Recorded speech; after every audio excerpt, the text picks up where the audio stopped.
Ho, ho, ho, and Merry Christmas. Welcome back to more of Bald Move's Merry COVID Christmas 2020 edition. Today, we are talking about an absolute beloved Christmas classic. Christmas as the day is long. Christmas as Santa's cherry red nose. Oh, yeah. 1987's Lethal Weapon. You're damn right I said it's a Christmas movie, and we'll fight about it here in a minute. Directed by Richard Donner, who, of course, directed Scrooge, Maverick, Conspiracy Theory, The Goonies, Superman 1 and 2, The Omen. Written by Shane Black, something of a action specialist in Hollywood, who wrote Lethal Weapon 1 and 2, The Last Boy Scout, Last Action Hero, The Long Kiss Goodnight, Iron Man 3. Also, perhaps the highlight of his career, starred as Hawkins in The Predator. He's the goofy radio operator with the big glasses, makes lots of bad pornographic jokes. Yeah, wrote the new Predator first. Too. He did. Yeah. That's one of his crimes against humanity. This movie stars Mel Gibson, a man who not only is famous, has been in a lot of movies, but also a man who's no stranger to alcohol-fueled reactionary outbursts regarding race, gender, sexuality, as well as Danny Glover, a lifelong civil rights and political activist who, as a young man attending San Francisco State University, led a 5-month student strike, the longest in U.S. history, that created not only the first Department of Black Studies, but also the first School of Ethnic Studies in the entire United States. Jeez. As well as known crazy person Gary Busey. What a fascinating set this must have been to be a part of. Featuring music by Michael Kamen and Eric Clapton, which we will definitely be talking about. For sure. But Jim, before we start talking about what we thought of this movie, it's a Christmas podcast. We got to start drinking. It sure is, yeah. We're on drinks number 13, 14, and 15 of the Christmas season, right? We got the American bourbon whiskey advent calendar we're working our way through. We drink 3 per Christmas content, which is usually enough to get us pretty toasted. What are we drinking? What's up first? What's up front? So drink 13 apparently is Jack Daniel's Single Barrel. Got a little dram of it here. I have to say, though, you talked about all the stars of this movie, but you have not talked about the real star for me, which is the party nog. I don't know if you saw this, but over in Mike Hunsaker's funeral, he's having a party. He's just fucking going to town on this eggnog party nog. Warm party nog, guzzling it. I happen to have brought some party nog of my own, I brought the eggnog and I'm about to make it party nog. Gotcha. Okay, that's a good idea. I've actually got nog in the fridge. It's not warm, but I don't live in LA, so maybe that's what they do out there. Yeah, warm nog. So this is Jack Daniel's Single Barrel. I'm pretty sure I've had this before. A pretty mild 45% alcohol by volume. You're not going to give it the straight up taste test? No, I'm pretty sure I've had this before as well. And yeah, it's Jack Daniel's Single Barrel. This is going to be... of the 3 we're drinking today, this is the one to make party nog out of. Yeah. This is the Jim Beam single. I'm sure it's going to be an exceptional example of Jack Daniel's. We'll find out. We'll see. I apologize. I'm about to lick my finger because I'm stirring with my finger. So you got the party nog going. But this is a highly sexualized film, and so I feel like the Jim licking his finger maneuver is going to be just right in line with it. I'm gonna. What do you got for? You don't have a review on this? No, I do. It's very eggy. It's quite eggy, surprisingly. I taste a lot of eggs. Quite eggy. Mm-hmm. Jim made party nog with this, parenthetically. This is just a really good Jack Daniel's. It's bourbon. It's damn near the default setting of bourbon.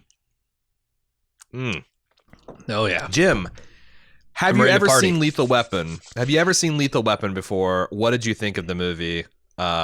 Yes, these are the questions I ask. I have seen Lethal Weapon before, and I am fairly aware that it, not made Mel Gibson's career, but it definitely brought him into a bigger spotlight, created him as the American action hero, right? Instead of the Australian Mad Max action hero. Which is wild because thinking back, he had all of the Mad Maxes he was ever going to film were under his belt walking into Lethal Weapon, which shocked me when I looked at the timeline. Beyond Thunderdome, 85 is when that came out. And apparently, like, he got the role because he was a big, Mad Max action star over there. And they liked him, so they brought him over. But yeah, I remembered this movie being a little more serious, and then after watching this movie again, I'm tisk-tisking myself for thinking that, because Always Sunny has parodied this film, to hell and back, and I should have remembered. Oh yeah, if Always Sunny is going to parody something, it's because it's real dumb to begin with, and they're going to make it twice as dumb. So yeah, I came out of this movie thinking, boy, that was not nearly. It's a fun movie, man. It's an action movie from the 80s, from the late 80s, and it is exactly that. It is kind of quintessentially that. But it's also not particularly well constructed. Like from like a filming and scoring perspective, I don't think this movie is shockingly well made or anything. It's just like it hit this perfect balance of comedy and action and two charismatic stars that really just struck a chord with people. Yeah, I think this movie's everything about this movie in psychological terms is bonkers. But I kind of had this epiphany when I was like 3/4 of the way through that this is kind of like a masculine man's version of the Twilight franchise. Oh God, I'd never seen this movie before, and what I mean by that is like Twilight is full of bad examples of relational dynamics and quite honestly dangerous ideas as far as what it means to be in love and to love people and very juvenile, stupid fantasies. But for its intended target audience, teenage women and middle-aged housewives, that fantasy just really hits a nice note. And I feel like Lethal Weapon's the same way. This stuff is bonkers. If you live your life the way that Riggs and Montauk do, it's going to probably end badly for you 99 times out of 100. But the friendship, the camaraderie, the relying on each other, there's a lot of like weirdly intimate masculine thing. For example, like the way they team up to shoot Gary Busey at the end. They're like hugging, embracing each other with guns. Like they can't. This is Frodo. This is Sam carrying Frodo up the mountain, except for with lots of guns and testosterone. And I had such a ball watching this movie. Because I was expecting a really dumb 80s action movie. I wasn't expecting, in the same way that Commando is a ridiculous romp and a lot of fun. But Commando's action is actually fairly poorly staged. You've got, Arnold Schwarzenegger as a physical specimen, freak of nature, doing really cool stuff and looking cool doing it. But it's all really shitty, one-dimensional action. This movie, actually, you can start to see like a modern kind of there was choreography involved. They had actual weapons experts on set and martial arts experts that did consulting. They actually thought about there's early John Wick in this movie. A lot of John Woo in this movie. A lot of John Woo. And in fact, I don't even know. I think most of John Woo's stuff came in I'm trying to think, when is Hard Boiled? Is that 90? It might be slightly after this. Influence, except for I'm not sure. 92. Okay. So I clearly probably a big influence on the guys like Woo as well. But you can definitely, this is like a nice little transitional piece to the modern, Jason Bourne, John Wick era of action films where they actually gave a shit about the fights and the gunplay. But it's also just completely bonkers in the dialogue, the setup, the plot is and it's so the thin. Tropes. The other thing about the trope and realizing that I don't know if you're sure if this was tropey in 1987. This might be the trope definer for a lot of this stuff. I'm getting too old for this shit. Yeah. This is the movie that started that. As best I can tell. Even broadly speaking, Danny Glover as Montauk's a cop who's made it through a long career with not a scratch or a scar on him, and I don't think he actually retires because there's 4 other movies I'm gleefully looking forward to watching. Yeah. But like that's the thought. It's like, God damn it, I've done the right thing. I've played by the rules. I've been straight laced, and I get assigned this nut job, and he's gonna be. It's essentially the modern buddy cop formula of 2 guys that kind of are opposites and hate each other, and then get a grudging respect and then an actual kind of love. I'm not gonna say it started that, but it's definitely one of the ones that cemented that form. So it was a lot. Yeah, it was a lot of fun. It was a lot of fun, and also I think it would be appropriate now to talk about the inevitable discussion of, is Lethal Weapon a Christmas movie? It's action. Yeah. It's nothing about peace on earth, goodwill towards men. Why is it a Christmas movie, Jim? You don't have to go any farther than the opening.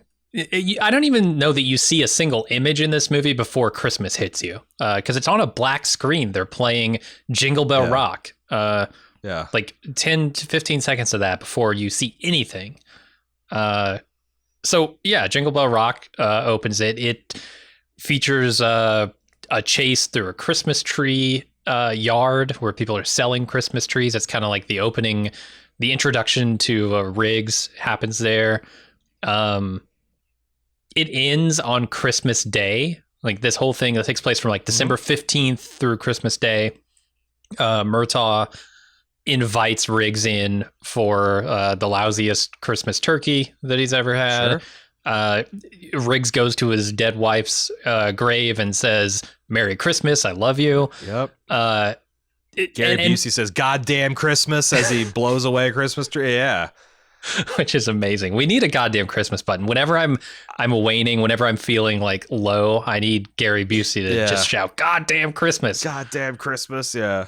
And the clincher to me is that Christmas quite literally saves the life of the main protagonist. There's a scene where he's suicidal in this movie, and he's cradling a gun. He loads it in with his hollow point bullet. He puts it in his mouth, and he's thinking, he's trying to work himself up to blow his head off.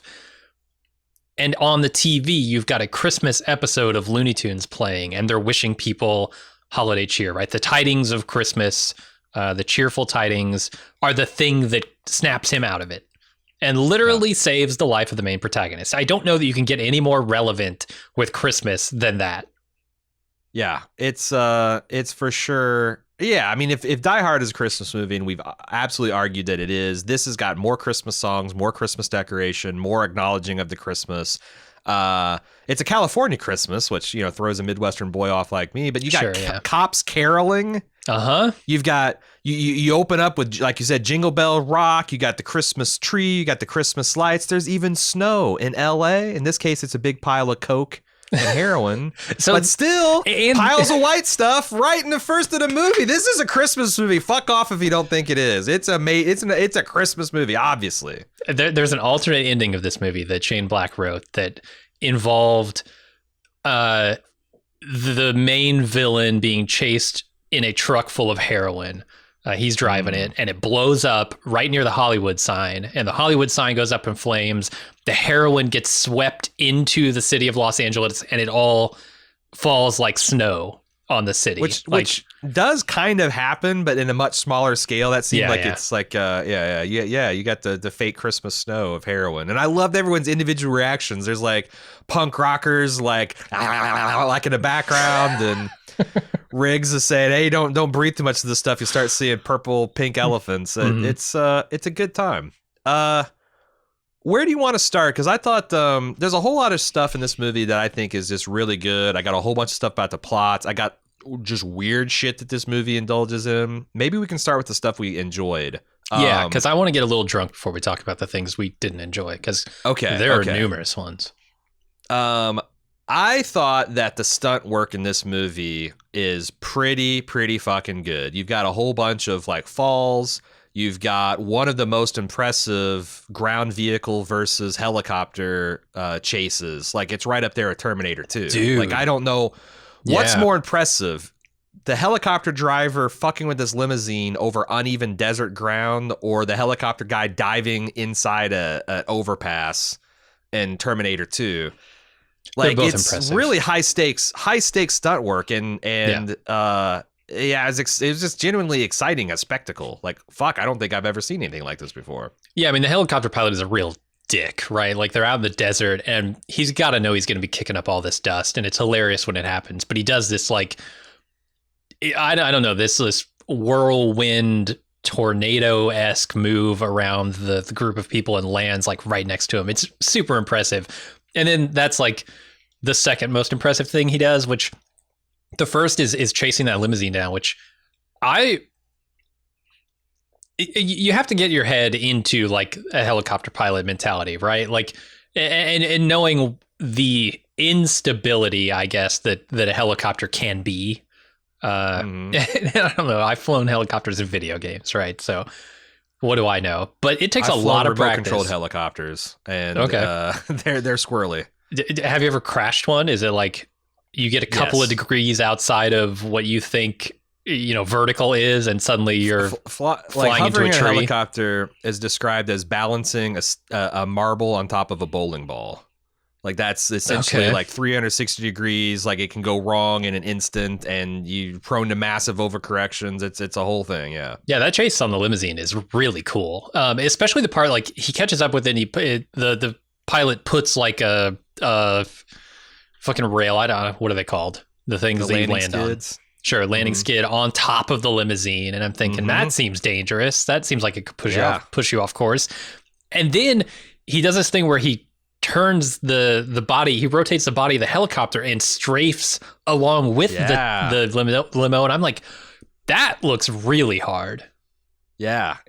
And I was thinking I'm sure they thought of this, and they probably, I don't know, used a bulldozer to plow it level or something. But like, you're just driving through the desert. Like, you hit a rock or a bump, and the suspension goes up 8 to 18 inches, and this helicopter pilot's having a bad day all of a sudden. But it just really looked cool and was very exciting. And it's all, nowadays you do it real easy, CGI and shit. I think one of the later Die Hards actually has a pretty fantastical helicopter stunt sequence. But back there, 1987, they're fucking doing this, man.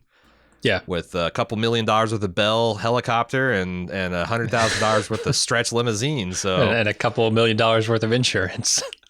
And I also really liked Riggs, his character, and the way he moved. Like, nowadays, like post the as the cops have become more militarized, you got SWAT teams doing they look a lot more military. But like, I imagine in '87, seeing this guy who's supposed to be a Vietnam vet, special forces training, the way he's just like, there's this one scene where he's using a body as cover.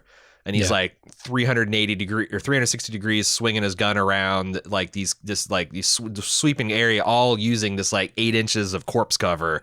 It just really, really worked. Like, this guy's a assassin. He's an expert sniper. He's got all this hand-to-hand combat training. And in researching this film, like, Donner wanted that to be real. So he hired like 3 different types of martial artists. He had like a Brazilian capoeira guy, a jiu-jitsu guy, a jailhouse brawl guy, specialist. Sure. And it reminded me a lot of like watching the special materials for Jason Bourne. Like, hey, we want something that looks different. So in Jason Bourne's case, they got like Krav Maga and some other kind of lesser known brutal fighting styles. Lethal Weapon did the same thing. Like, we want this kind of like really unique, like, I've never seen something like this before. And then part of the weird shit is that they have to have a 5-minute mud wrestling match in Montauk's front yard to justify it. But we got to talk about that. Again, just from a stunt and action thing, worked out really, really well. His backstory and why he's doing this and all that stuff, I thought was great. Some of those explosions, I like the house explosion. It's a big one. It's a good one. Shocking. The car on fire. That whole chase sequence I like a lot. And Gary Busey, driving this flaming car into a telephone pole or whatever, and it's pretty good stunt work. I thought it was good. Mm-hmm. Yeah. The fact that there's this really cool kind of like old school versus new school, Danny Glover still using the wheel gun. Yeah. Mel Gibson using the serious shit 9mm Beretta holds 14 fucking bullets. Oh my God, can you imagine? Those are what standard issue nowadays? Yeah, probably. Like guys using like fucking 40mm Sig Sauers with 20 bullets. I mean, you get like, as I said, just like it's a funny little time capsule of this police historicity, I guess. Yeah, it's back when cops who were actually working like I guess they're detectives. Are they detectives? They got to be, right? Yeah, because they're going around investigating all these crime scenes. Murtaugh's murder police for sure, and then I think Riggs is in the Vice division. He's like he's got that great introductory scene where he's at a coke bust and he just out crazies the crazy dealers. Like shoot me, shoot him, shoot everybody, shoot just someone kill this prick, and it works with his character. And I also like I talked about some of the stunt work. He, like, the very first time we see Riggs, he does like this rolling around on the ground shooting at the bad guy. Did you see that? That's like also quintessential action movie shit right there. Yeah, it's like it's because that's like back in the Clint Eastwood, like the drop to the ground, rolly shooty kind of thing. It's a nice little bridge between like John Wick and the old days, because you had some of these like classic, starting off with just everyone's seen this before. Then he starts doing the more jujitsu and gun kata stuff, which I thought was really cool. There's a lot of like Russ Cole and Marty from True Detective, like some of the early conversations where Danny Glover's bemoaning his fate of getting assigned to this crazy partner, and he's like, God hates me. He's like, hate him back. It always worked for me. And then he breathes like fire and smoke out of his nostrils. He exhales he's got this kind of crazy flared nostril look. I just thought it was great, man. Like, I felt bad for Danny Glover. There's this scene, There's a scene establishing like how crazy Riggs is. Like, this police psychologist is like, you got to take this guy off the force. He's suicidal. He's a danger to himself. All these things absolutely true. And his commanding officer is just not hearing it. Oh, you think he's suicidal? Well, I think he's don't. I guess I'll be wrong if he ever kills himself. And then when Danny Glover calls him and says like, hey, I got this new partner. Should I be worried about him? And she's like, hell yes, you should be worried about him. He's a danger. And I've reported as much. I thought that setup was so funny. In a really fucked up kind of way, but it worked. It really worked to set the stakes up for this guy.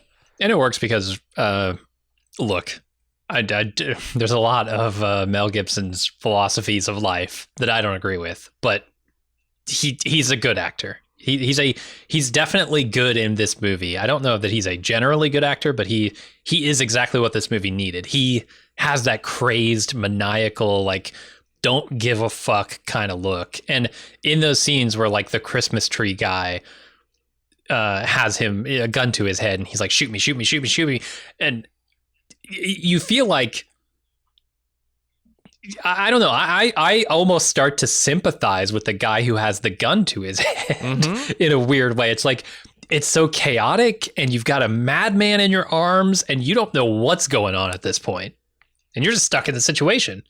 And Mel Gibson does that so well.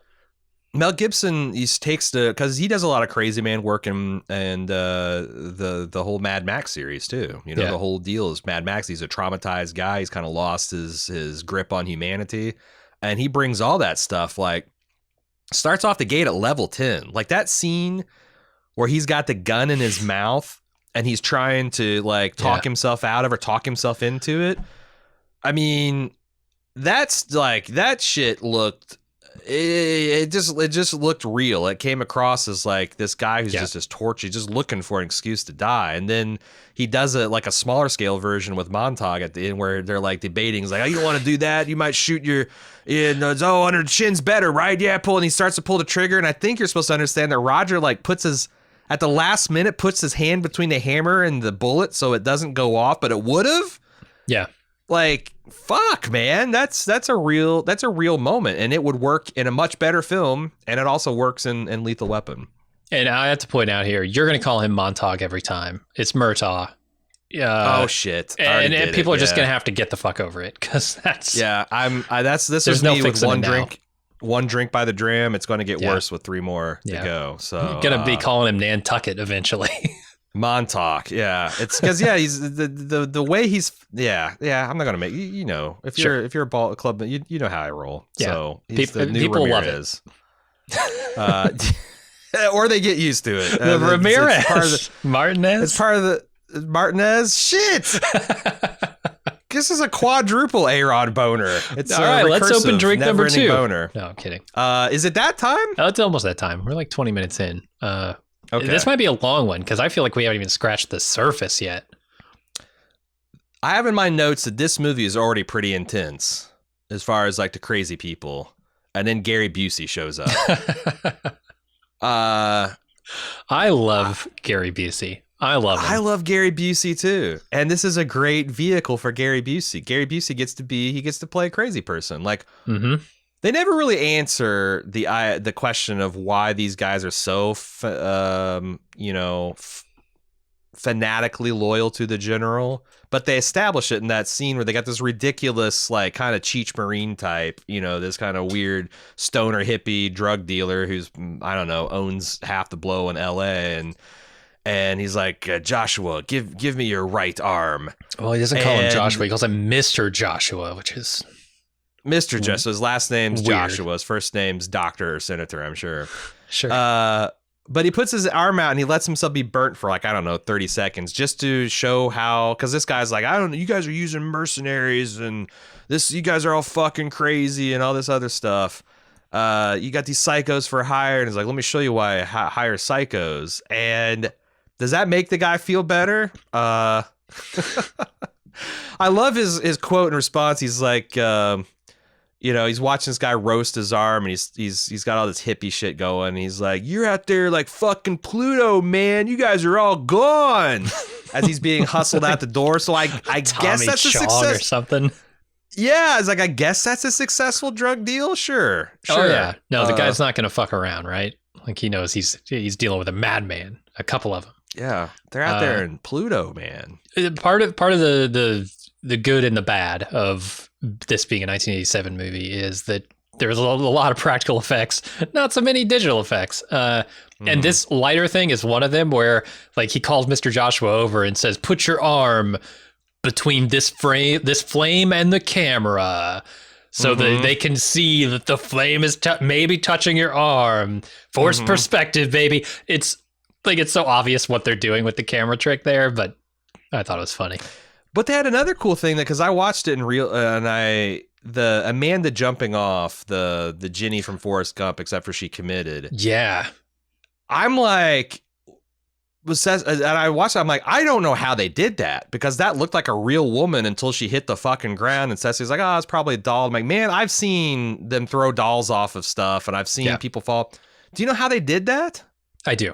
Yeah, tell them, because I was fucking blown away by this 1987 movie magic. No, it's really cool. So what they did is they put an inflate. You see the stunt people jump off of buildings onto inflatable. You see it happen in this. Yeah, you see it happen in this movie. Like you just don't realize it, right? So they took one of those big inflatable beds that they. No, I'm talking about like what Riggs jumps off handcuffed to the jumper. Like they actually do just straight up this thing. Yeah. Yeah, let's keep on track here. Because I have something to say about inflatables. So they have this giant inflatable at the bottom of this hotel, just like you would expect of a stunt person, but they've painted it to look like the parking lot in a car, and so they can keep that overhead shot of that woman falling, and not a stunt woman, by the way. It was the actual actress herself. Yeah, right until the very last second. Until she hits really the bag. Works. Yeah. Yeah, it looks like shit's like, I was stunned. I'm like, I honestly don't know how they did that because I couldn't see the composite. It's just like a matte painting, right? Yeah. And it's like forced perspective, and the illusion holds up rock solid until she hits the bag. Of course, they cut, but it just looks like she hit the ground, So, yeah. That's really cool. Fucking amazing piece of ingenious stunt work there. Yeah, so some of the stuff maybe doesn't hold up as well, but some of the stuff was like, still holds up like a champ. That jump stuff, and it is funny. Do you want to talk about the inflatable because, or do you want to wait a little bit? It's in the ridiculous category. Let's hold off. Okay. Do we want to talk about the plot? Because there's a lot of I think there's some good stuff here, some ridiculous stuff here. The central plot, like this is something at this point I've seen in a million movies now. The idea that like there's a whole bunch of dirty shit going down in Vietnam. Some of it backed by the CIA. It's kind of Iran Contra. It's kind of Vietnam. It's kind of this. It's that. But they've got this government operation, and these special forces guys are in on it. And even after the CIA's pulled out, they're just keeping it going for profit. You know, you got this general and his men, and they're running organized drug crime like a professional militia thing. And they got this Montauk. Nantucket. Yep. What's his name? Actually, I'm gonna try to do better. Murtaugh. Murtaugh's got this Vietnam buddy. Everybody uses, that's the thing about these 80s films is everybody could be a Vietnam vet. I guess the same way that everyone could be a Gulf War vet nowadays. Sure. But he's got this daughter who got mixed up in drugs, and it's this interesting story. It's like, I got a daughter mixed up with the wrong people. I hoped you could save her, but I want you to kill these people. And it turns into actually her dad was one of the ones in on it and kind of got away from him, and now he's. I don't know that all would hold up on further scrutiny, because like, why wouldn't he come clean to Danny Glover in the beginning? Like when he said, I want you to find these guys and kill them, he already knows who did it. Yeah. So like, I thought that worked as a nice twist. I don't know if it'll work on subsequent viewings, or it's just like, it's a dumb action movie hook. What are you going to do? Yeah. I mean, is he just playing this up? Is he trying to look like the guy who's super concerned about his daughter, and so he's got all this fiery emotion, but in reality he doesn't want him to find out anything? I don't know. And it's also weird because like, how does Gary, like, there's this thing where it happens several times in the movie that like right before Riggs and Montauk. Yeah, sure. Montauk, yeah. Murtaugh. Right before Danny Glover, before they get to the clue, the house blows up. Or the most ridiculous one is where Gary Busey like hovers into view with a sniper rifle from a helicopter and plugs Danny Glover's war buddy at the daughter's funeral. Like, were they planning on that? Did they have the room bugged? Like, they must have. I don't know.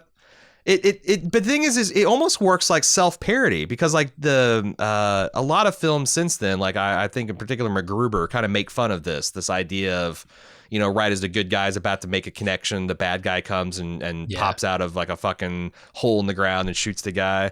Like, I thought this movie worked amazingly as both a straight up good action film on the surface and also like just thing that's just constantly jokes. Like if you wrote a parody of Lethal Weapon in 2020, it would look a lot like Lethal Weapon.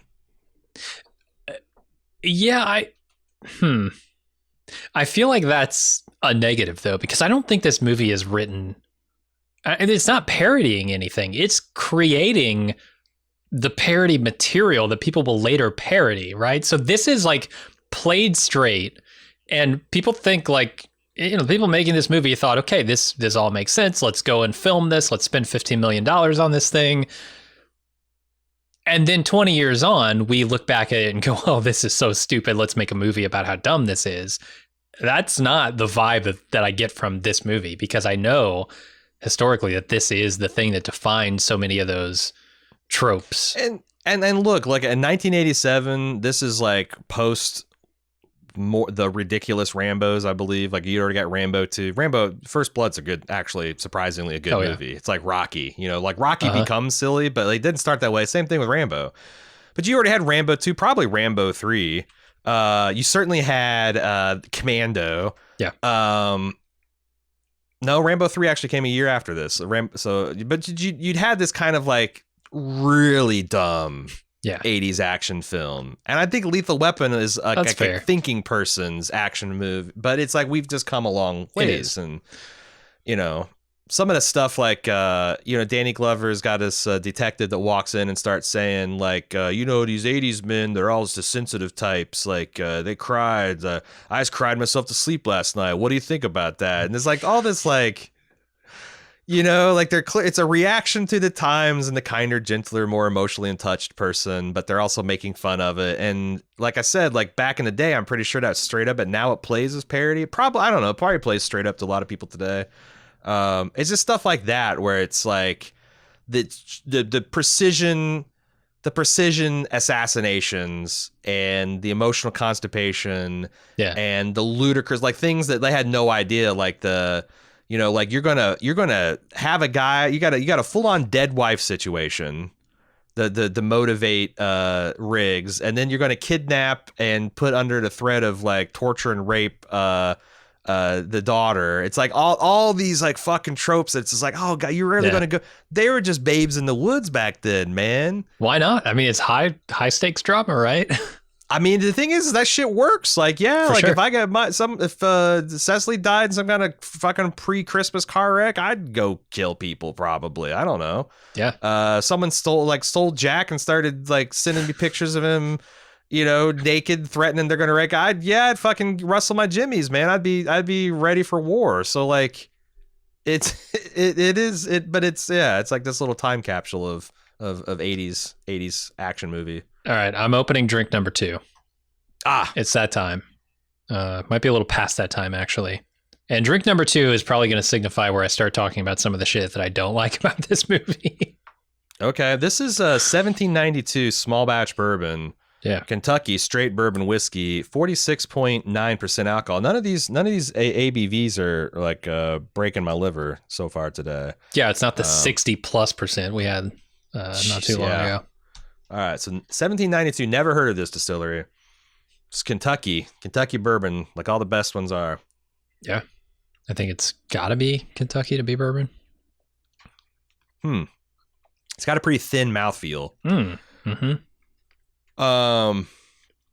It actually is hotter than it feels like it should be. The finish is a lot hotter, but now I'm getting some. Significantly less eggy than the last one.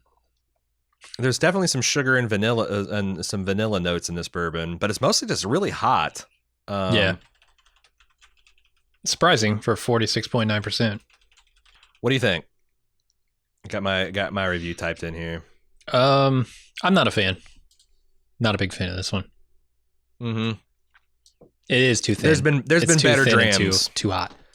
There's been better drams, and also the initial, like, it's a lot of like woody notes. The a lot of like wood grain alcohol notes that hit you right in the beginning. It does mellow out and has a sweeter finish, but that and the heat, woof. Yeah. Woof. Yeah, not a big fan of the 1792. All right. Let's continue. What are we talking about here? Talking Lethal Weapon. I want to rewind. We gotta start talking about some of the stuff I don't like, because it's about 50-50 split in this movie. And it's not even just stuff that, that's stupid, but some of this stuff is like, I genuinely don't like it. Let's talk about some of the really dumb, or not even dumb stuff. It's just like, there are some bad things, like the music. The music in this movie, I think, aside from the chase scene at the end, is god awful, top to bottom. It is tonally off the map, off the grid. It is lost in the woods and has no fucking idea how to get home with any of these emotional cues. Okay. I think the first act, I largely like the bluesy kind of saxophone thing. You do? But where I really noticed the juxtaposition is like when Riggs rolls up to the suicide jumper and it's like, oh, let me handle this.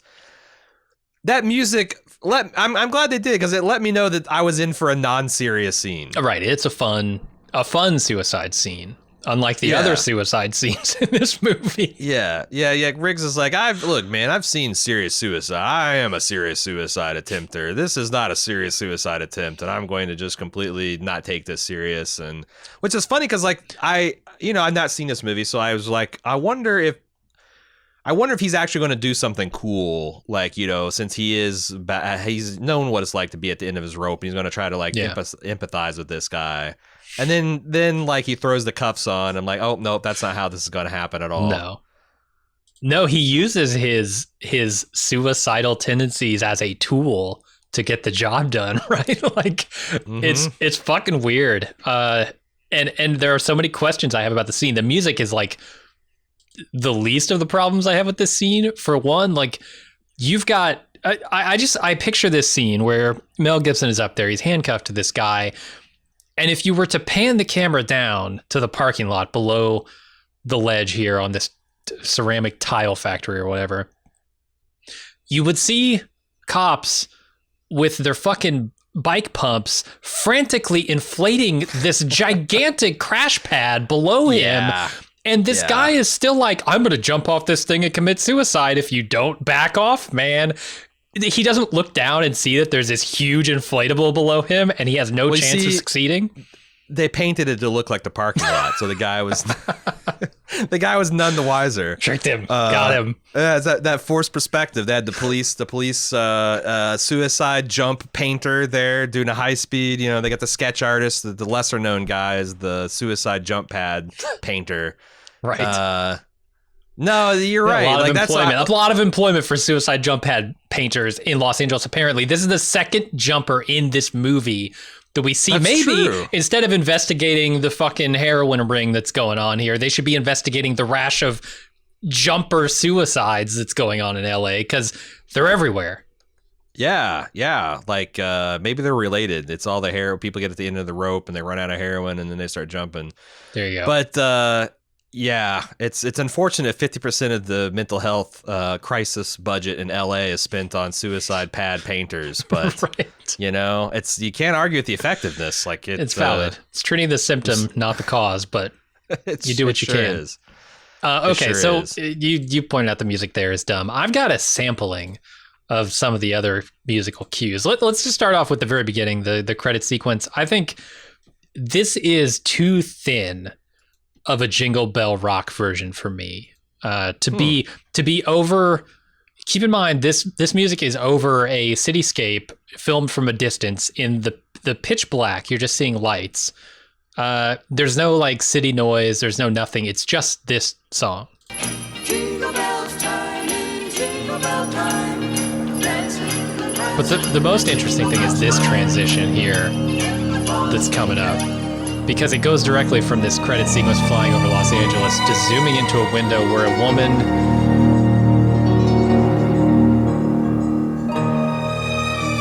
is naked and clearly enjoying some kind of pleasure here. Sure. Turns to like dark symphony of the heart here. Like, man. The tonal clash right off the bat here is surprising to me, and it doesn't. Michael Myers work. Is going to show up here. It's just like a series. This is the first in a series of tonal clashes because now I want to play you Riggs, I guess, battle with depression here and the loss of his wife. Here's the music.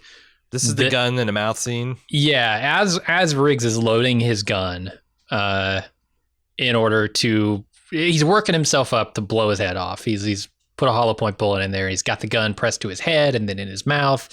This is the music that's playing.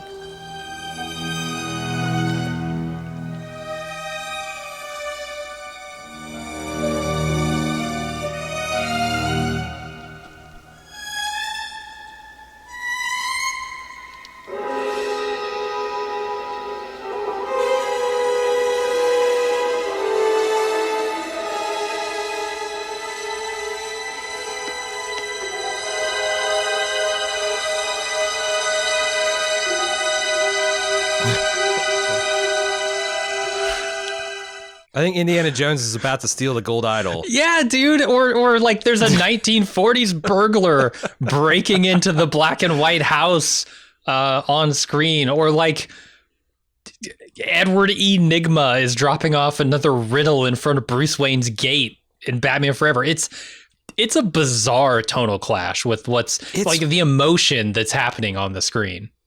It's wild because this Michael Kamen that's composed this track has done so much stuff. Brazil for Terry Gilliam, Highlander, Adventures in Babysitting, Die Hard, License to Kill, Roadhouse. Jesus. he's done a lot of these. It is a weird score. And when I saw that it was with Eric Clapton, I thought, oh, well, maybe Eric Clapton's the response, because I was thinking the weird saxophone stuff in the soundtrack. I'm about to get there. Yeah. But he's I guess the only thing that Eric Clapton did to contribute this is the guitar licks from the Riggs theme. That makes a lot of sense. It's recognizably enough, Clapton. But it is weird. It is a weird soundtrack. It is a very weird soundtrack for sure. And it's used. God, Mr. Holland's opus? Are you fucking kidding me? Event Horizon? Wow. The guy can write music. I'm not disparaging. Iron Giant? I just don't know what they were going for here. Okay, here. Let me play a piece of music that I actually like. Okay. This is the chase scene at the end that I talked about. This piece of music is pretty good for a chase scene.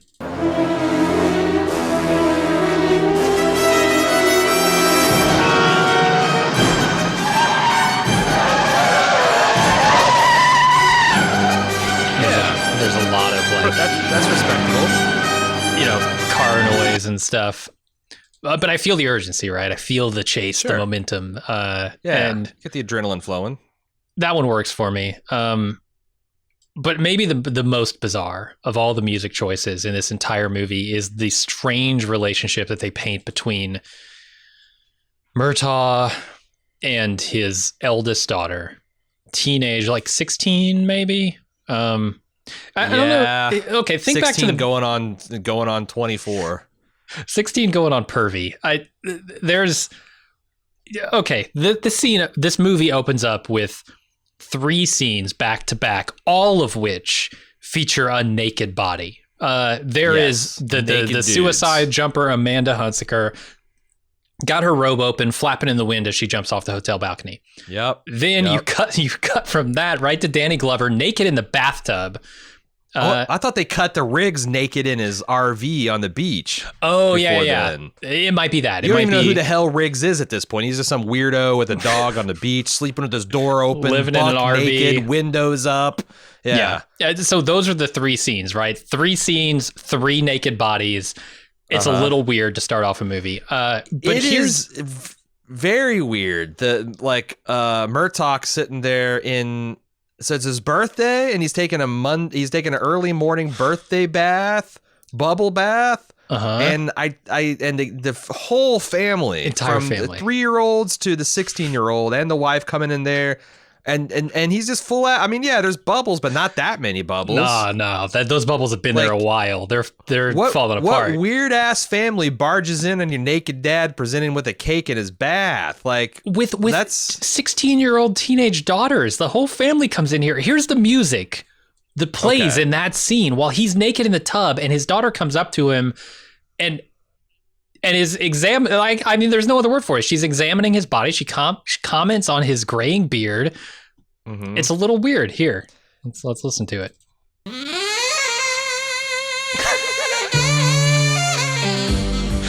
Keep in mind, his daughter is kneeled down at the bathtub right now. Yeah, this is some Red Shoe Diary shit. Absolutely. And also they made his 16-year-old daughter inexplicably horny for Riggs.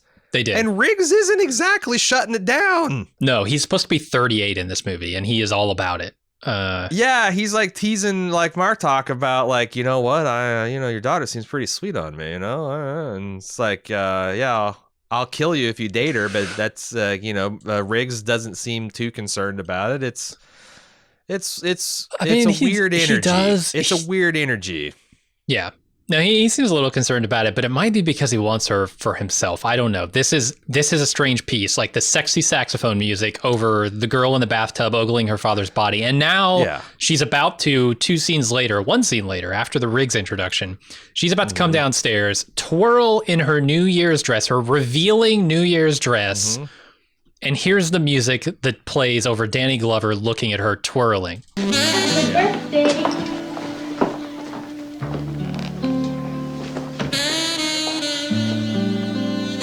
I mean, I don't know. What am I hearing? Sax just is inherently a sexual instrument, I feel like. Agreed. But, Agreed. No, the weird horny energy here between the father-daughter, the father's best friend is bizarre, and it's a very like 80s kind of artifact thing of I don't know what the hell they're going for here. It was very, very weird. Very weird. And, like I said, all kinds of families have all kinds of views about household nakedness and all that kind of stuff. This is just whether you kiss your lips on your father when he's, I don't know if that's, I'm not saying that's bad, when he's naked in the bathtub and they're playing sexual, sax music. It's a decision. It's a choice that's being made. Yeah. This is under my weird shit heading in the movie for sure. Oh, yeah. It's weird. Let me ask you another thing about Murtaugh. Mm-hmm. Why is his house being actively demolished? Like, did they do pickup show? Yeah, like his wife's like, is his wife a bad cook or does she not have a functional kitchen because it's being it's perpetually being torn down throughout the movie? But they never mention it. It's like his house is. Maybe they did, and I wasn't. But like, I feel like his house is under this huge renovation. Of course, they also renovate it further in the last act of the movie. They drive a police cruiser through the front window, and by the end, the movie is under heavy renovation. Yeah, but I just thought it was weird. Front door.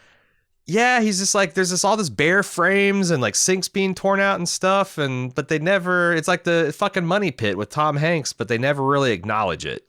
I didn't even notice it. They don't acknowledge it so much. There you go. Did they explain why Murtaugh hates partners too? Because like when they get his side, even before he knows who Riggs is, he's like, "Here we go again with this shit. I can't I just work like." I thought he was a straight-laced dude that probably everybody would want to be as his partner, Or maybe I guess if all the cops on the LAPD are crooked, maybe that's but I wasn't sure what they were trying to get at with him hating partners and Riggs being the worst partner you could ever have. Yeah, I don't know. There's an implied like he's had a lot of partners before that have been spectacularly bad, but possibly. Yeah. I feel like that'd have been a good way to start his, instead of the weird naked birthday thing, is to have like his flame out of his last partner. Like they could have like a bust that goes horribly wrong and kind of establish that, because otherwise it's just like, what? It's like you're doing a lot of telling, not showing. And maybe do that instead of the sexy birthday bath. Yeah. Just like 5 minutes of that I want back. What do you think of Mel Gibson's American accent?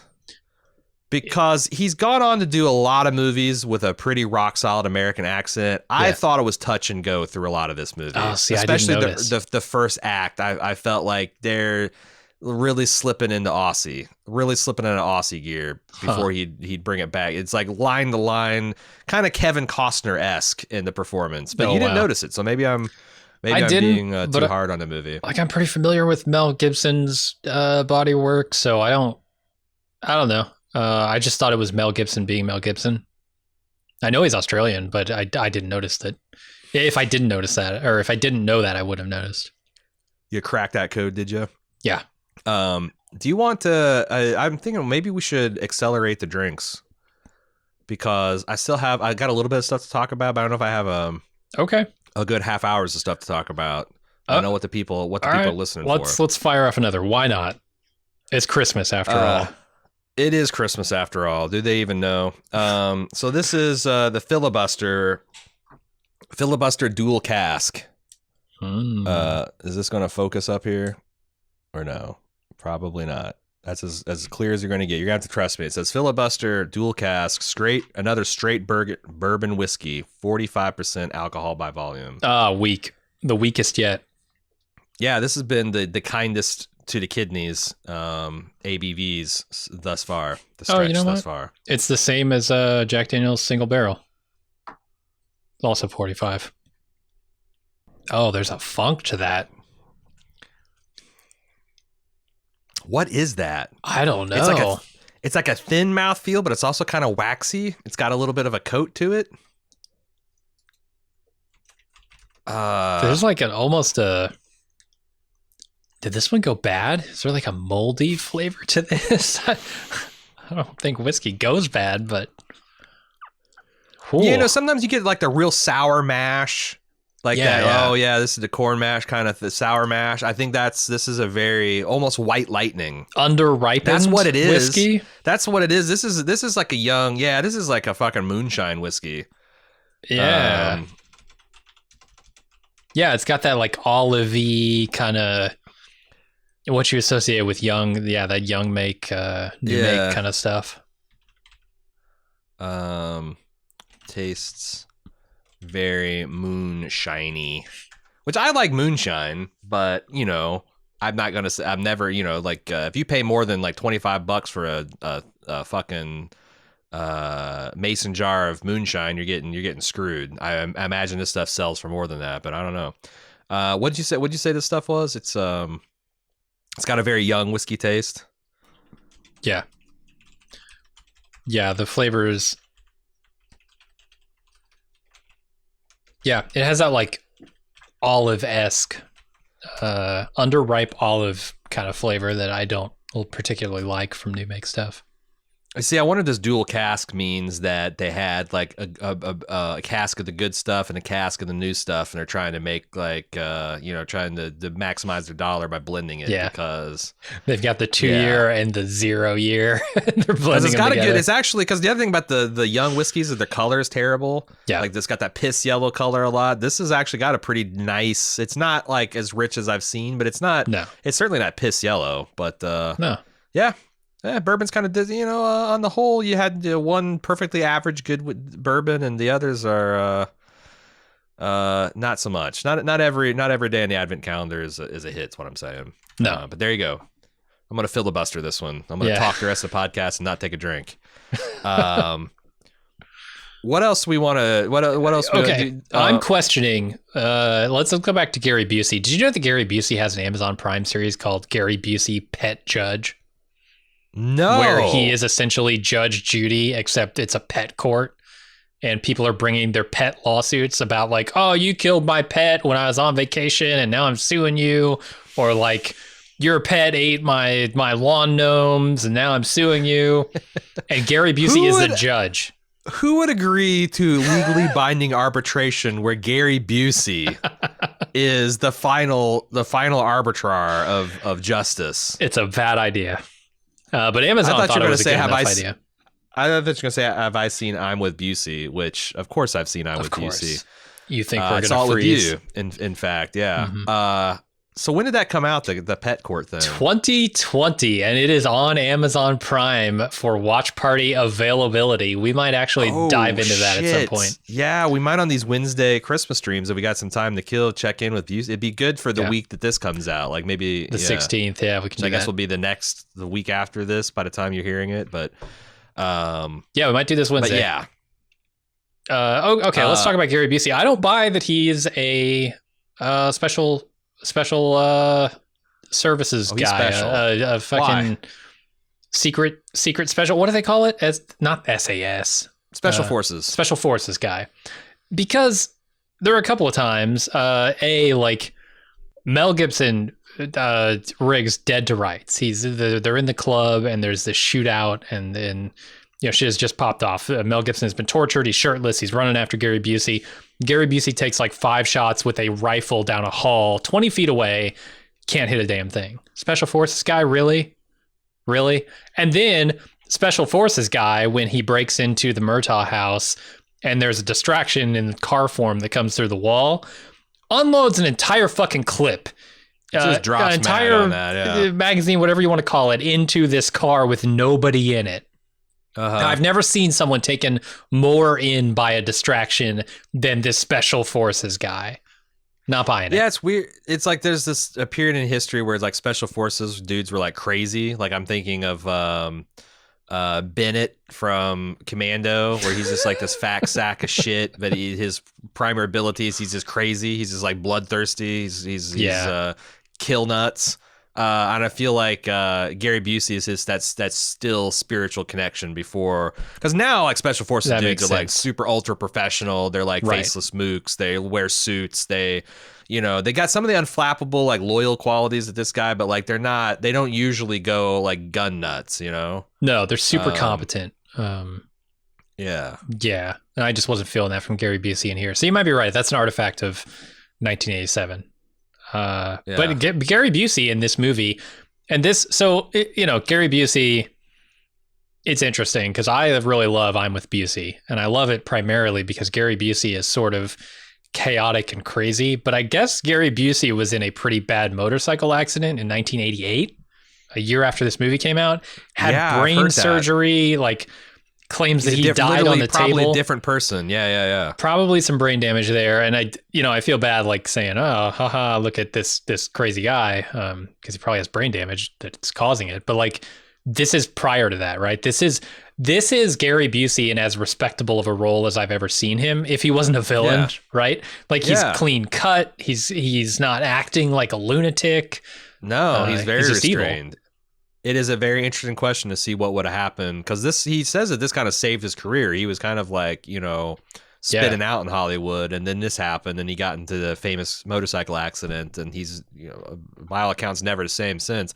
It'd be interesting to see, like, of course, I don't know, as comparison, like, because he could have a Dolph Lundgren's career, but not like, Dolph is like the other end of that, where he's like a legit impressive specimen of a human being in terms of mental acuity, physical, doing like fairly important things in the world, and he just kind of slums as a movie star. But like Gary Busey, I could absolutely gotten almost any role that that Lundgren was going for, like just generic, tall, big, blonde dude. Yeah. Like any role that like Ron Perlman would have gotten, any role that his son really Jake Busey would have gotten. Yeah.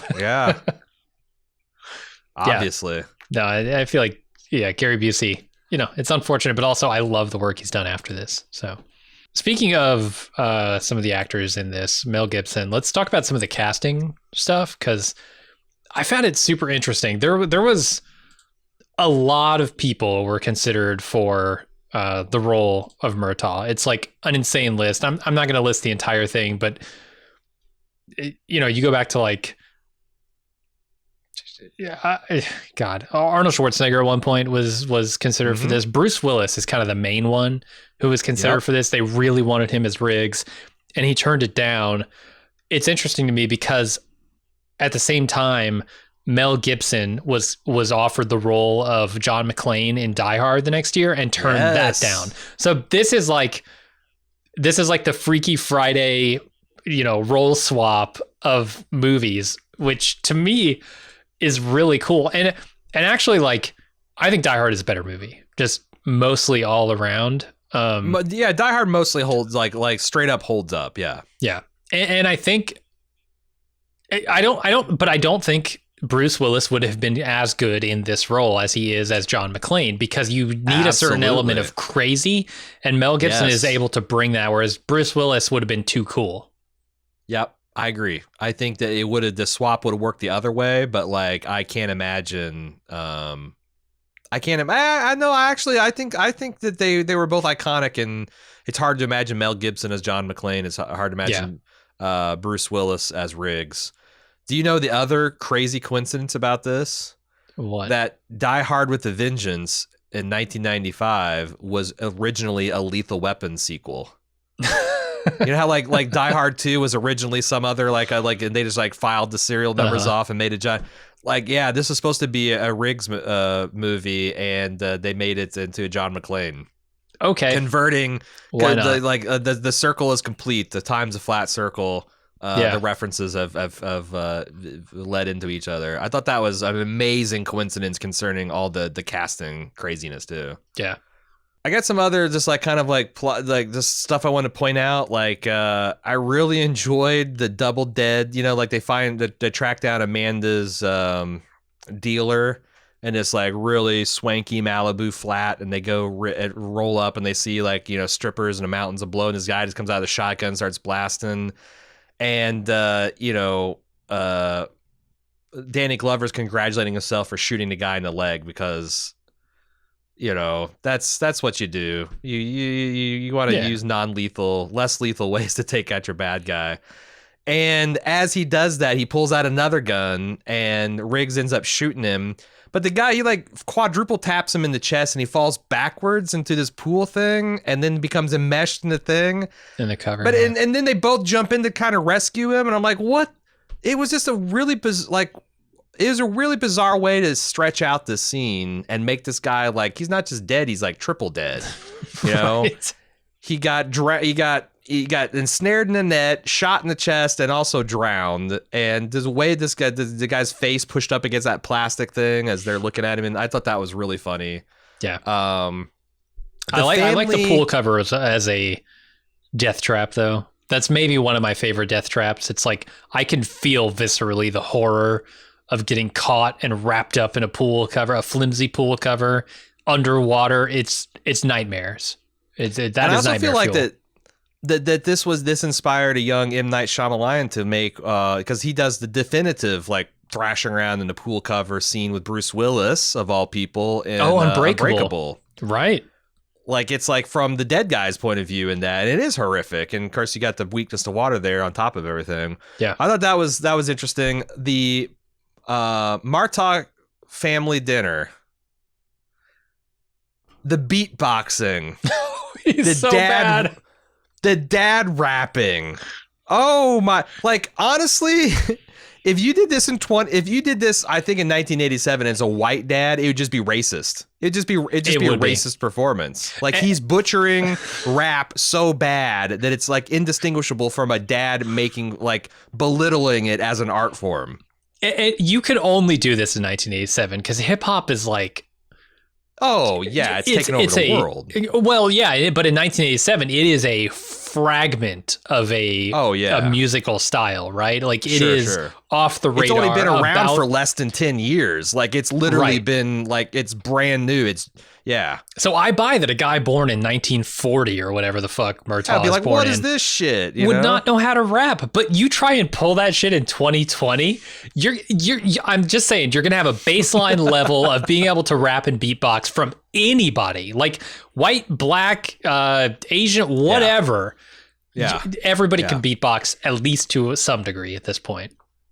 The other thing that I was struck is this 1980, like Mel Gibson, Riggs comes out and says legalize weed in 1987.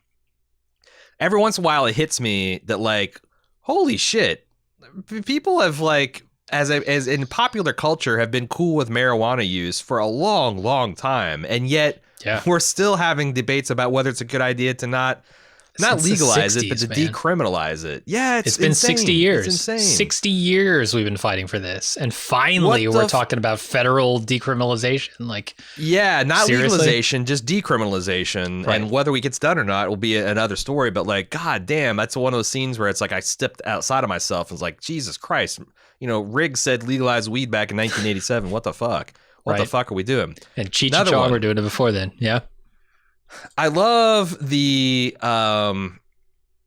there's this trope where it's like, and it's almost like they play it like it's a tropey way, that the fact that like the Riggs can't let this thing go. They've solved the case. They shot the middleman, and they got vengeance for his buddy, and they've got vengeance for Amanda, and Danny Glover's like, case closed, and Riggs is like, it's just too easy. It's too neat. And they kind of make it into a running joke about how like thin the evidence and hunches are. Is this the first? But it really is. It really is. I know. Is this the first example of lampshading? Like I'm trying to think of former examples of lampshading in films, and this is an early one as far as I know. It's like, in that scene in True Detective season 1 where Russ Cole, like he realizes Marty put together this amazing thing. And he's like, fuck you, man, because he's so good. This is just like straight up, fuck you, man. Right. No, it's Christmas. It's Christmas. The girl's dead. The guy's dead. Fuck you. I'm going to go home and have my shitty turkey dinner. But they just like, it just keeps on growing, and they keep on calling back. Oh, this is thin. This is really thin. Yeah. I like that scene a lot, actually. The shooting range scene where they go to the gun range, and this happy face that he paints on this target is so fucking good. Like, I'll give Shane Black a lot of credit. Like, his shit is tropey now, but back in the day, that had to be just so cool. And I love the framing of this shot too, because like, the target goes out, right, and then you're waiting and waiting and waiting, and then he shoots these shots. Mm-hmm. And then he's calling the target back in, and as the target approaches, and you start to be able to see how he did, like the results from the shooting, Riggs moves to the other side of the frame and blocks the target with his head so that you can't see it until it gets very close. The reveal. Yeah. And then that serves as a reveal. It's a beautiful piece of framing. So kudos to Richard Donner for doing this, but also kudos to Shane Black for writing this scene because the smiley face is inspired. Here's the thing that ruins a lot of 70s, 80s, and 90s action movies is the guys who are supposed to be ultra competent badasses blink every single time they shoot. And you know what? Danny Glover never does. He fires that like revolver. Danny Glover's been to a range a time or three. All right. It's because like that's the thing. This is like I know people that like don't handle guns, but like if you've been to the range 1 or 2 times, it's just something you don't do anymore. Like you stop being surprised at like the fact that this thing makes a loud bang, you know? And especially your personal every firearm. single time Riggs fires anytime he's blinking like it's scaring him, and it just completely destroys his background as a character. This is before they had like, you know, they got like they got mixed martial arts advisory, but they didn't have any firearms advisory clearly. So I will also give Gary Busey credit for that because he fires this automatic rifle and he's not blinking much either. It's you know, it's not Arnold levels of not blinking and being a badass, but it's pretty close. Arnold kind of blinks a lot in Commando. Low-key. And that was a pretty early, like, with the Arnold. big rifle, Plus, like if I shot an automatic weapon, I'd probably flinch a little bit too because I'm not used to it. But these guys are supposed to be. These guys are supposed to be special operations guys. I actually liked all the special. They did his fake special operations shit. You got the Shadow Strike guys versus the Phoenix Project. It's kind of like, I guess, Navy SEALs versus Delta Force. But like the idea that there'd be a distinctive unit tattoo, I thought that was cool. I've seen that in a whole bunch of movies and novels that. And I got a kick out of Danny Glover interrogating this black kid and like, don't you shoot a bunch of black? And like, there again, like, oh, wow, Christ. We've been dealing with this for 50 years. Yeah, weed and killing black dudes, man. 50. That's underselling it. Hundreds. Yeah. It's it goes way back. You already talked about the party nog, but I just want to just point out that like, this guy's gulping down containers full of warm eggnog. It's not iced down. They're just paper cartons sitting out at this. Who serves party nog at your daughter's funeral? There's raw eggs in eggnog, right? Yes. Like I'm sure it's ultra pasteurized and whatever, but who the fuck in LA drinks warm eggnog at your party nog at your daughter's Christmas funeral? Yeah. No, that's the kicker, is it's at a funeral and they're drinking party nog. Like, at least have the taste not to get the eggnog that doesn't say party nog on the top. Because I've got a bottle of eggnog. Yeah. This eggnog that I drank at the beginning of this didn't say party nog on it. It didn't say funeral nog, but it also didn't say party nog. I would maybe skipping eggnog for funerals, but definitely don't get the party nog, man. Come on. Don't get the rave nog. Don't get don't get any of that. They also had the other thing is like so Busey shows up, shoots this guy from the helicopter, which is already stupid, and then Riggs does the thing where he empties 2 full magazines at this helicopter. Like, is he expecting to down it or what? Like, hoping to hit the gas tank. Yeah, you can paint a smiley face at 50 yards on the range, but like, come on, you're not going to. Lucky shot on the pilot. I don't know. I don't know what he's hoping maybe for. Hit a hydraulics line, but like the idea that you can shoot anything from that distance with a handgun is pretty hilarious. And then, is this the first movie that uses the trope of like, they think I'm dead, that's our advantage? Like, what advantage is this? Like, maybe if it's a long term, like, okay, I'm going to be like 5 years from now, I'm going to plot like the ice coldest revenge. I'm going to wait until you relax. But like, these guys know they're under active investigation by the LAPD. What advantage do they get thinking that a particular dude is dead? I guess they're not expecting him to show up at the desert. Martok's desert meeting. I guess that's a little bit. But like, that's a very tropey thing at this point. They're like, we have an advantage. They think you're dead. Like, okay, all right. This might have started it for all I know. Like, there's so many tropes that come out of this. I will say, like, the desert scene, I mostly like. I think it's kind of amazing. I like that they put Riggs into like camo gear, essentially. Like, he's wearing a tan coat He's wearing tan pants. Like he didn't just go out there like an idiot. He is special forces. He knows a thing or two about camouflage. The thing I don't understand, this is the dumb part of this.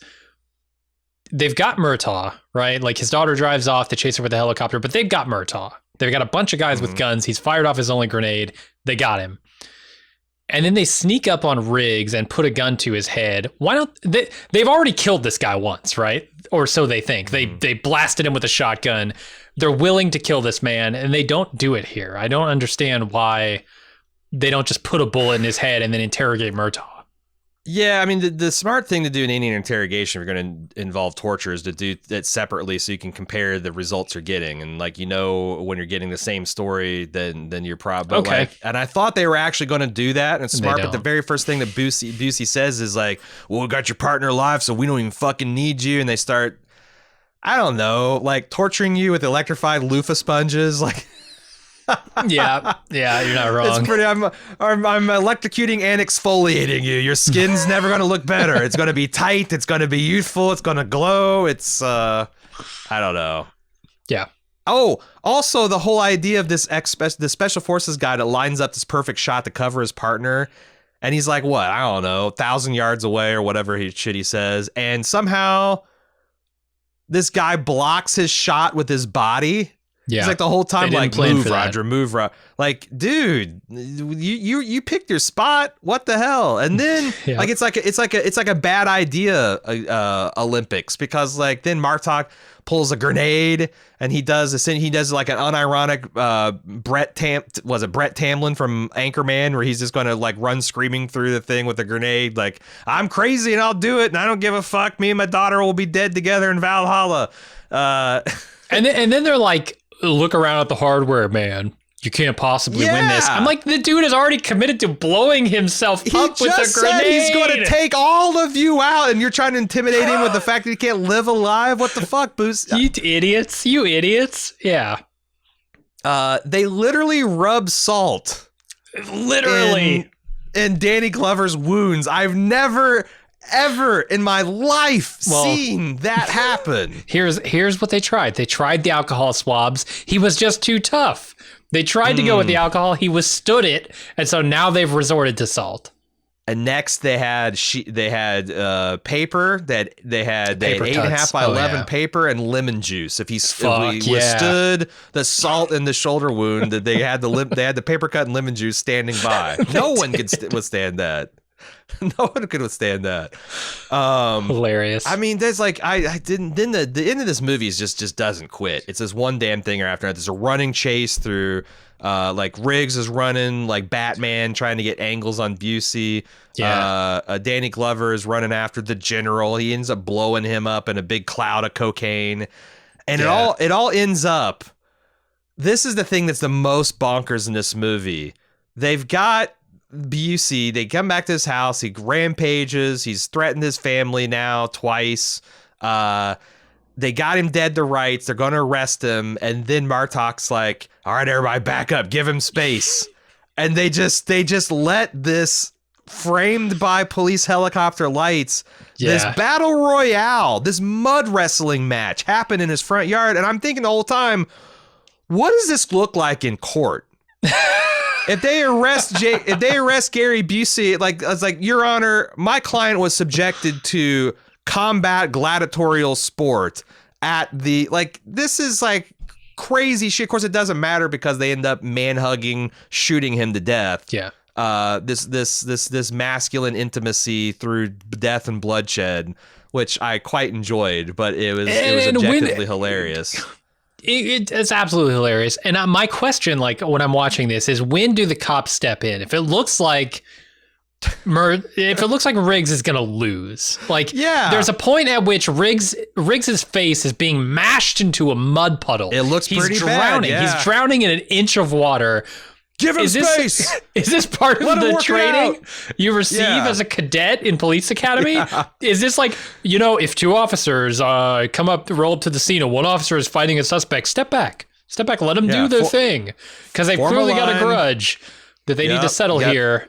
They got to settle this, man, mano a mano. Do they let Riggs get drowned and then step in and arrest this guy? It's another charge, yeah. You know, it's killing an officer. That's what Riggs did in the beginning. He's like, if you blow my head up, you're going to be killing an officer, and then you're really fucked. Like, it's just a bookend. Man. It's another bookend. Having said that, it's really good. It's a really good fight scene. It's just ridiculous in the context. Like, they wanted to show. They realized, oh shit, we haven't showed off all this stunt work that we've been doing.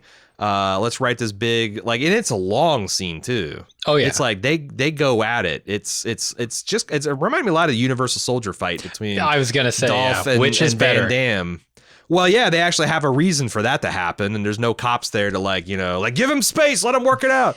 But yeah, like and Danny Glover in the middle, just like all these cops come up to try to like stop it, and he's like shoving them aside, like, no, you gotta let this happen. These guys measure their dicks. He's reading him his rights. It's just taking a long time. The suspect is resisting his Miranda rights. Like, you have the right, Krav Maga, to remain silent, jujitsu, capoeira. I'm doing this weird fucking Brazilian dance fighting, and you got to take it all. Mel Gibson didn't get up at 6 a.m. for capoeira classes every day for a week. He didn't fly from Australia for this shit to just shoot this guy in the chest and be done with it. No. Nah. He's just strangled a man with his bare feet. We gotta top that somehow. Yeah. It's a ridiculous scene, and I'm glad you brought up Universal Soldier, because that's exactly what I was thinking. I think this is a better fight scene than Universal Soldier. Not in the fact that like it needs to happen, but in the fact that it's just a straight up better fight scene. Like Universal Soldier, like granted, it ends up with somebody in a wood chipper, which is really fucking cool. But also it just feels like punch after punch. This has actual like fighting techniques. Like I'm gonna do a lock. I'm going to do a leg lock on you. And it's shit that people probably hadn't even seen in that day, right? In 1987, leg locks. Trying to do this probably, if you've seen it back in the day, it's probably the first time you ever saw reverse Kimura. You know, yeah, like, I felt like Joe Rogan needed to come in here and break this out, you know? Right. But like, well, what the hell's going on? Shit like Bloodsport, where it's the Kumite, right? And they're doing like roundhouses and flying kicks and shit like that. You had seen a lot of like kung fu and karate and taekwondo, that kind of stuff. But this Brazilian jiu-jitsu and like leg locks and whatever the fuck Jailhouse Rock is, I don't even know what that is, but it's just punches, right? It's just throwing big punches. It's the two founders of that sport are Elvis Presley and Johnny Cash. They formed it while they were at Folsom Prison. Yeah, for sure. During the middle of a riot, and it's a lot of hip gyrations and just bare knuckle brawling is what it is. Jailhouse Rock. That's right. You got to light up the ring of fire, though. You do. You got to get the ring of fire. Yeah. That's what keeps everything in bounds. Right. And keeps the cops away from breaking it up. I tell you, I've never seen this movie. I'm so glad I waited. I've got a couple of these 80s because I've seen a lot, but there's a couple. What are the other ones? You haven't seen. I got these set away like fine bottles of scotch. Cobra, Red Heat, and what's the other one? There's one other. Oh, Under Siege, which is supposedly Steven Seagal's best film ever. Yeah. Those are the ones I got the whole Lethal Weapon franchise I got to watch now, but like those are the big three that are on my now, because I finally saw Escape from New York, so I got that under my belt. I think that's actually a late 70s action film. But yeah, I've slowly kind of been polishing them off, and those are maybe 2021 we can do a year of the second tier badass films or something. I'd love to do a run of JCVD. I don't know how many JCVD movies you've seen, but like I mentioned, Bloodsport, obviously my favorite. Yeah. I've seen like Time Cop, Bloodsport. Okay. Have you seen like Street Fighter, Double Team? Have you seen the like Legion? Have you seen Hard Target? Quest? No. There's a bunch of them. Like Double Impact and Hard Target. I know for a fact I haven't seen. Didn't he have one with Dennis Rodman? He sure did. Yeah. So I haven't seen that one either. So. Yeah, no, it's we need a whole run of JCVD. We recently watched the first episode of Jean-Claude Van Johnson. Is that the name of it? I think so. Yeah. And I actually really like that. I'm probably going to continue watching that. but Sure. JCVD is one of my favorites. Certainly more so than Mel Gibson. Oh yeah.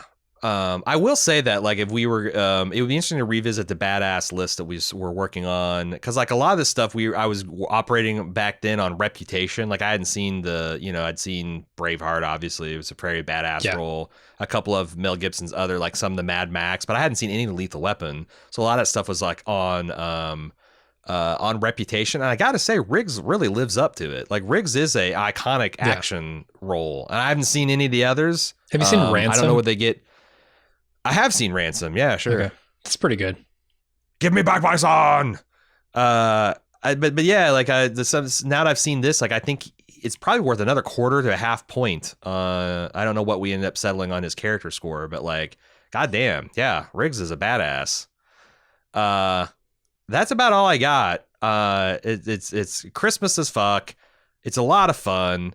It's a very masculine power fantasy Twilight. All this shit is unhealthy and it won't get you anywhere in life, but it's a hell of a lot of fun to watch. Yeah. I wonder if the movies like grow up a little bit, but then I hear like, so Joe Pesci, I hear that he plays like a really flamboyant gay man. Like that can't be a sensitive portrayal. Lou gets what Lou wants. No.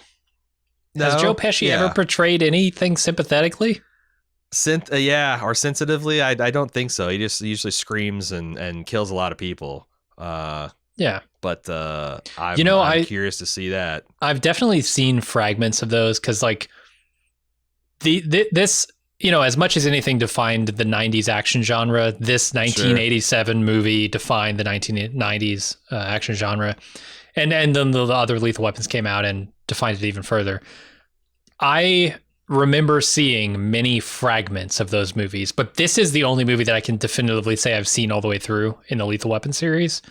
I was gonna say, like, I've seen a lot of beats of this movie, and it's one of those things where it's like I'm not even sure I haven't seen quite a bit of it on cable television or whatever. Exactly. But like sitting down and watching the whole thing, no, I never have. Yeah, I'm the same way with like Lethal Weapon 2 through 4. I don't know that I've ever seen the full movies of those. Yeah. So maybe we'll do future ones. Who knows? Yeah. Are they all set during Christmas? Because I hear that's the guy's deal. Like that's the other thing. Is like I kind of want to. Because I haven't seen like of all these things. Like Last Action Hero is really good. I like that. I've never seen The Long that. Kiss Goodnight. Kiss, Iron Man Bang, 3 Bang. is set in Christmas. The Last Boy Scout I haven't seen. Well, Kiss Kiss Bang Bang is the other one that I think is Shane Black written and also set in Christmas. Is that the one that's got Kiss Kiss Bang Bang? That's not the one that's got Val Kilmer and Downey Jr. in it. It might be. I really don't know. Or is that the one with Samuel L. Jackson and Gina Davis? No, this is Val Kilmer and Robert Downey Jr. and Michelle Monaghan. When did this thing come out? 2005. Sounds cool. Yeah. It's one of those ones that I've had on my list for a long time, but I haven't seen it. Anyway, that wraps up our Christmas. We have one more Christmas movie for you guys to unbox. Secret. It is an absolute classic. I'm certain you guys are going to like it. So tune in next Monday to see that. And don't forget, if you're listening to this on a Monday, that the following Wednesday, we're going to have our super Christmassy Christmas stream on twitch.tv/baldmove starting at 8 p.m. Eastern Standard, where we're going to watch some Christmas stuff. We're going to play some games. We're going to listen to some Christmas music. We're going to exchange gifts. We're going to have a Secret Santa on-air gift exchange. We're going to really, really make things merry and bright. So please join us on that.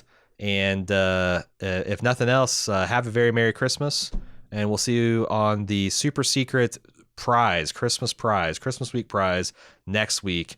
Thanks for supporting us. Really appreciate you being a part of the club or being a Patreon patron. And we'll see you on the next one. Until then, I'm Aaron. And I'm Jim.